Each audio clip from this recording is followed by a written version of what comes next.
Mimi Jessica John Magufuli naapa kwamba nitakuwa mwaminifu kwa Jamhuri ya Muungano wa Tanzania na kuitumikia kwa moyo wangu wote, na kwamba nitahifadhi, nitailinda na kuitetea Katiba ya Jamhuri ya Muungano wa Tanzania kwa mujibu wa sheria iliyowekwa.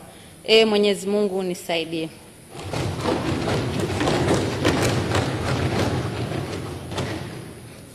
Mimi Jessica John Magufuli kwa heshima kubwa ninaahidi mbele ya bunge tukufu kuwa nitakuwa mtiifu na mwaminifu kwa nchi yangu Tanzania, na kwamba ninaahidi kuilinda, kuitumikia na kuitetea Jamhuri ya Muungano wa Tanzania kwa nguvu zangu zote na moyo wangu wote. Mwenyezi Mungu nisaidie. Mheshimiwa Jessica Yusa Mbogo.